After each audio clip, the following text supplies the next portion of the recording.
مخدوم گرامی قدر محسن و کرم فرما آبروئے ضلع بہرائچ حضرت مولانا مفتی عبدالرحیم صاحب قاسمی کا بہت تفصیلی خطاب ہوا ہے۔ جیسا کہ آپ حضرات کو معلوم ہے کہ حضور اکرم صلی اللہ تعالی علیہ وسلم اس دنیا میں تشریف لائے اور اس دنیا میں آنے کا مشن بنیادی طور پر دو چیزیں تھیں، ایک تو دعوت اللہ اور دوسرے نمبر پر خدمت خلق۔ خدمت خلق کا جذبہ حضور اکرم صلی اللہ تعالی علیہ وسلم میں اعلان نبوت سے پہلے سے تھا۔ بے شمار واقعات ہیں اس سلسلے میں، اس کی تفصیل میں نہیں جانا چاہتا۔ جب سب سے پہلی وحی حضور اکرم صلی اللہ علیہ وسلم پر نازل ہوئی ہے تو آپ گھر تشریف لائے ہیں۔ بخاری کی روایت ہے، اما خدیجہ رضی اللہ تعالی عنہ نے آپ کو جو تسلی دی ہے، آپ جب گھبرائے ہوئے تھے تو آپ کو تسلی کن الفاظ میں دی ہے؟ کلا واللہ انک لا یخزیک اللہ ابدا انک لتصل الرحمہ۔ ہرگز نہیں میرے سرتاج، آپ کو اللہ کبھی ضائع نہیں کرے گا، آپ کو کبھی اللہ رسوا نہیں کرے گا، اس لیے کہ آپ رشتوں کو جوڑتے ہیں، آپ بوجھ اٹھاتے ہیں۔ آپ جس کے گھر میں کوئی کمانے والا نہیں ہوتا کما کر دیتے ہیں۔ اگر کوئی انسان حادثے کا شکار ہو جائے تو آپ بڑھ چڑھ کر اس کا تعاون کرتے ہیں۔ الحمدللہ روز اول سے ہی جمعیت علماء ہند کا یہی مشن رہا ہے کہ بغیر کسی مذہب و مسلک کی تفریق کے کہیں بھی کوئی حادثے کا شکار ہو جائے، کوئی کسی پریشانی کا شکار ہو جائے تو جمعیت آگے بڑھ کر اس کا تعاون کرتی ہے۔ آپ نے کتنے فسادات دیکھے ہوں گے جو بے قصور اور بے گناہ لوگ جیل کی سلاخوں کے پیچھے پہنچ گئے تھے۔ حضرت مولانا سید ارشد مدنی دامت برکاتہم، آپ سے پہلے حضرت مولانا سید اسعد مدنی رحمت اللہ علیہ، اور آپ سے پہلے دیگر بزرگان دین کی جو خدمات رہی ہیں ان کو فراموش نہیں کیا جا سکتا۔ میرے بھائیوں، ہر مشکل موڑ پر لوگوں کی توجہ کا مرکز اس وقت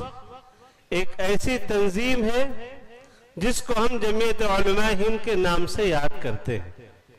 ہم لاکھ برائی کریں، لاکھ اس کے اوپر کیچڑ اچھالیں، لیکن جہاں کہیں کوئی مشکل مسئلہ آتا ہے، حالات مخالف ہوتے ہیں، تو جمعیت علماء کی رہنمائی ہم سب کے لیے مشعل راہ ہوتی ہے۔ اسی کے رہنمائی میں ہمارا ہندوستان بھی آگے بڑھتا ہے اور یہاں کے مسلمان بھی امن و سکون کے ساتھ آگے کی زندگی طے کرتے ہیں۔ میرے بھائیوں، 100 سال سے زیادہ کی تاریخ جمعیت علماء کی قربانیوں کے اوپر مشتمل ہے، جنہوں نے پھانسی کے پھندے بھی چومے ہیں اس ملک کو بچانے کے لیے، ملک کے تحفظ کے لیے، اور موجودہ حالات میں ملک کے آئین، ملک کے قانون اور دستور کی حفاظت کے لیے جمعیت علماء جو جد و جہد کر رہی ہے، کوئی اور تنظیم ایسی محنت نہیں کر رہی ہے۔ جمعیت علماء اسی وجہ سے 100 سال سے زائد ہو گئے الحمدللہ بڑے استحکام کے ساتھ، بڑی پختگی کے ساتھ اپنے قدموں کو جمائے ہوئے ہیں، اور یہ جمعیت علماء ہی کا کوئی کمال نہیں ہے، بلکہ اللہ تعالیٰ نے قرآن کریم میں فرمایا ہے وَأَمَّا مَا يَنْفَعُ النَّاسَ فَيَمْكُثُ فِي الْأَرْضِ، جو بھی انسانوں کے لیے نفع بخش ہوگا، چاہے کوئی انسان ہو، چاہے کوئی تنظیم ہو، جو بھی انسانیت کے لیے فائدہ مند ہوگا، خالص مسلمانوں کی بات نہیں کی گئی، جو انسانیت کے لیے فائدہ مند ہوگا، اللہ تبارک و تعالی اس کو زمین کے اندر ٹھہرنے کا موقع عطا کریں گے، زمین میں اللہ قرار عطا فرمائیں گے، وہ ٹھہرے گا، رکے گا، اس کے قدم مضبوط ہوں گے۔ میرے بھائیوں، اسی تحریک سے وابستہ اتر پردیش کی ایک عظیم شخصیت حضرت حافظ عبد القدوس صاحب ہادی دامت برکاتہم العالیہ، جو اتر پردیش کی جمعیت علماء کے نائب صدر بھی ہیں اور شہر کانپور کے قاضی ہیں، ابھی آپ چند منٹوں کے لیے مدرسہ جلیلیہ فرقانیہ جرول میں آپ کا بیٹھنا ہوا، آپ نے اتنی مفید اور قیمتی باتوں کی طرف توجہ دلائی ہے۔ میرے بھائیوں، موجودہ حالات کے اعتبار سے میں آپ کے اور حضرت والا کے درمیان زیادہ دیر تک حائل نہیں ہونا چاہتا، اس لیے میں چاہتا ہوں بغیر کسی تاخیر کے